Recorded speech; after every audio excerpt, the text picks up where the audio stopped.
Halo, hari itu saya malas lari.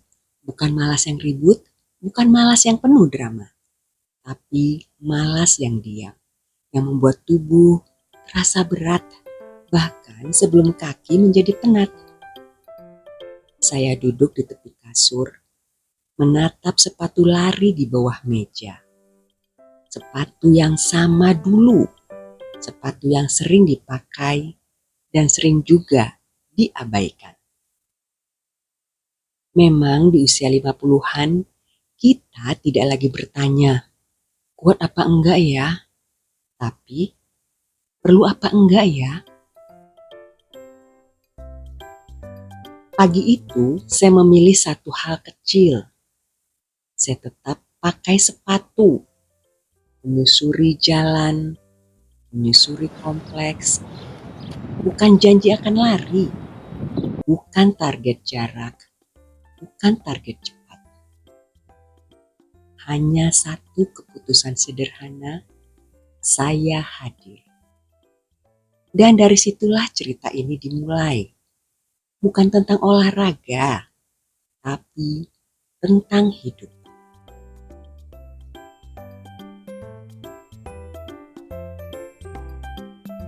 Satu, kenapa tetap pakai sepatu kalau malas lari? Ya, karena ada dialog sunyi di kepala saya pagi itu. Sudahlah, hari ini gak apa-apa. Kamu kan sudah cukup capek. Tadi malam pulang larut hujan-hujanan, macet-macetan.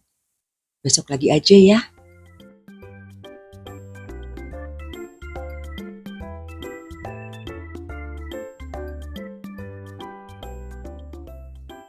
Memang ketika usia 20-an, kita memaksa. Usia 30-an, kita paksakan mengejar. Tapi usia 50-an, kita harus menimbang.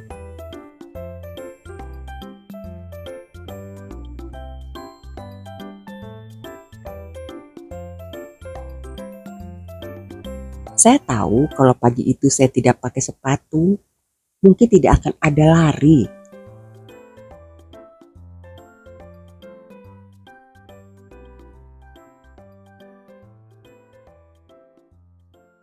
Tapi kalau saya pakai sepatu, masih ada kemungkinan saya akan lari. Ya minimal jalan cepat. Dan di usia ini, di usia 50-an ini, kemungkinan kecil lebih berharga daripada rencana besar.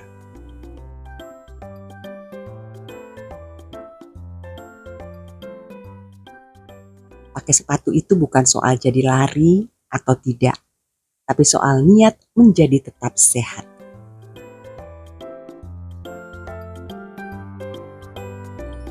Dua, apakah ini tentang malas atau soal usia? Dulu di kantor, saya bisa duduk lama, meeting panjang, tekanan tinggi. Sekarang, tekanan memang berkurang, tapi pinggang cepat mengeluh, mata mudah lelah. Saya kira ini kelemahan mental, ternyata bukan loh. Secara medis, wanita pasca menopause memang mengalami perubahan besar, seperti estrogen menurun, massa otot menyusut, tulang lebih rapuh, metabolisme melambat, dan sistem saraf lebih sensitif terhadap stres. Artinya apa? Artinya hal kecil hari ini bisa menguras energi lebih besar dibandingkan dulu. Jadi ketika tubuh menolak lari, ya itu sebenarnya sih bukan karena kita malas. Itu tubuh kita lah yang minta pendekatan baru. Jadi sabar-sabar ya sama tubuh kita. 3. Apakah saya sering mengalami hambatan lelah seperti itu? Ya tentu saja sering. Di rumah juga begitu. Niat ngerapiin ada, niat untuk tetap sehat juga ada. Tapi duduk sebentar, buka HP, scroll TikTok. 1 video, 5 video. 1 jam lewat. Hanya tidak terasa. Bukan karena isinya penting loh, tapi karena otak kita yang lelah memilih. Bukan karena kita lemah, bukan karena kita tidak disiplin, tapi karena otak sudah terlatih bereaksi otomatis. Istilah orang sekarangnya brain root. Scroll adalah jeda palsu, tapi memang kadang kita butuhkan. Tapi sebentar aja loh, bukan berjam-jam nonton TikTok live. Banyak wanita 50-an merasa bersalah soal ini. Padahal ini tanda kelelahan mental, bukan kemalasan juga sih. Jadi, ini tanda kita harus melakukan kegiatan simpel lain yang positif dan segera.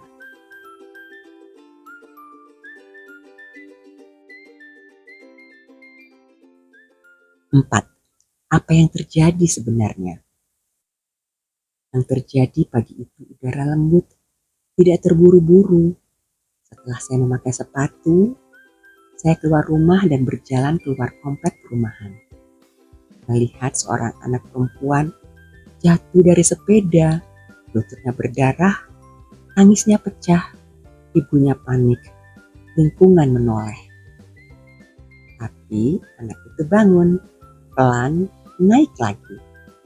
Dan terlihatlah senyum bahagia anak dan ibu. Pernah juga di hari yang lain, saya melihat satu keluarga besar berolahraga bareng di kampus UI. Ada yang jalan, ada yang jogging kecil, ada yang hanya tertawa-tawa saja. Nggak ada lomba, nggak ada pemenang. Dan saya berdiri di sana dengan sepatu saya di kaki. Sambil tersenyum, dan untuk pertama kalinya saya tidak merasa tertinggal. 5. Apakah pakai sepatu itu kemenangan kecil? Ya, di usia ini kita harus jujur pada satu hal. Menang sudah tidak sama artinya seperti dulu. Dulu menang itu jelas, target tercapai, angka turun, waktu lebih cepat. Sekarang, menang itu seringkali tidak kelihatan, tidak bisa dipamerkan, tidak bisa dibandingkan. Menang hari ini bisa sesederhana ini. Saya pakai sepatu, bukan lari jauh, bukan olahraga berat, hanya pakai sepatu dan keluar rumah. Dan itu bukan hal sepele loh. Faktanya, secara neurologis, keputusan awal adalah bagian paling berat bagi otak, terutama bagi kita wanita usia 50-an. Bukan gerakannya loh, tapi memulainya. Saat kita capek, cemas, atau merasa tidak sekuat dulu, otak otomatis ingin menghemat energi. Karena dia sayang sama tubuh kita. Dia bilang, gak usah ya. Dia bilang, besok aja ya. Diam itu lebih aman. Jadi, ketika kita tetap pakai sepatu, sebenarnya kita sedang melawan refleks bertahan, bukan melawan kemalasan. Inilah kemenangan biologis, bukan mental saja.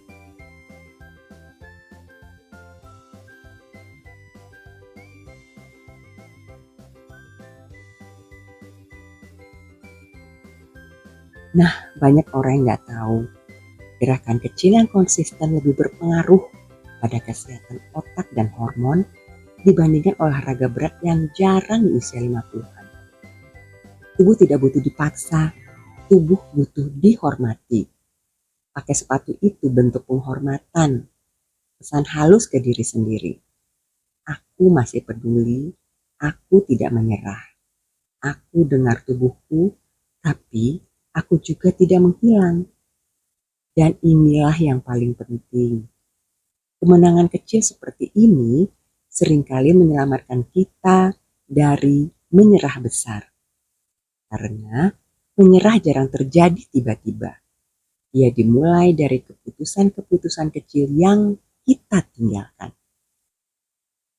hari ini tidak pakai sepatu, besok tidak keluar rumah, lama-lama kita mengecilkan hidup sendiri.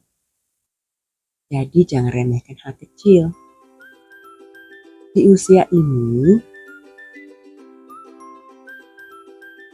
hal kecil adalah jangkar. Kalau hari ini Anda hanya sanggup pakai sepatu, itu sudah cukup. Karena di usia 50-an, hadir lebih penting daripada hebat. Dan dari kehadiran itulah langkah berikutnya bisa lahir. 6. Konsistensi tanpa memaksa diri. Kita dulu dibesarkan dengan disiplin keras. Sekarang kita belajar disiplin lembut. Hari ini kuat, besok lelah.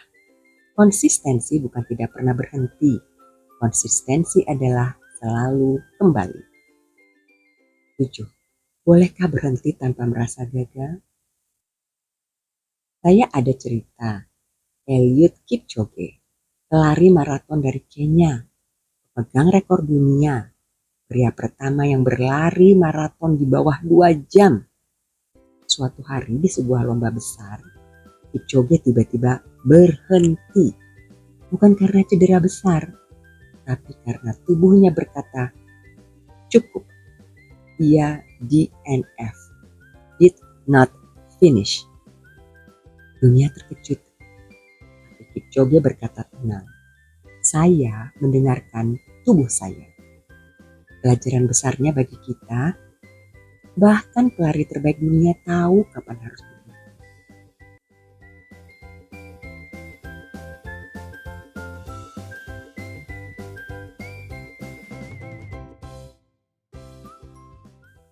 Nah, bagi mama 50-an yang ingin mulai jogging, berhenti bukan kalah, berhenti adalah kebijaksanaan.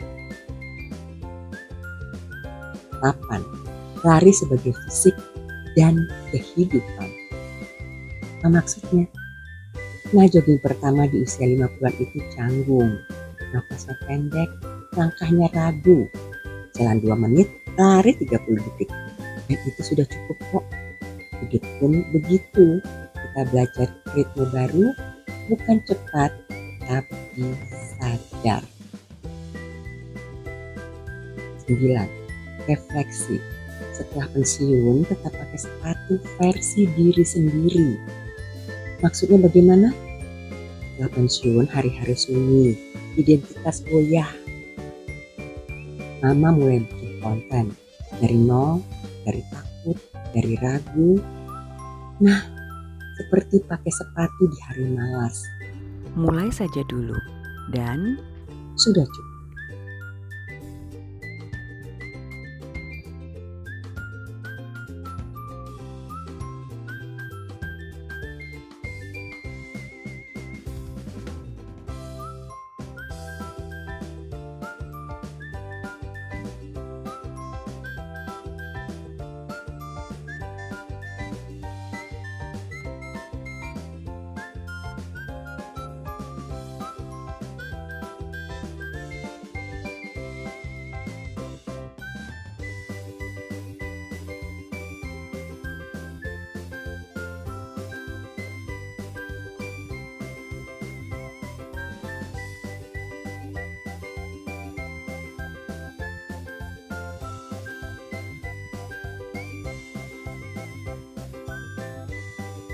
Baiklah, kalau Anda sebagai mama di usia 50-an telah ingin tetap hidup penuh dan bermanfaat, ingat, pakai sepatu aja hari ini udah cukup.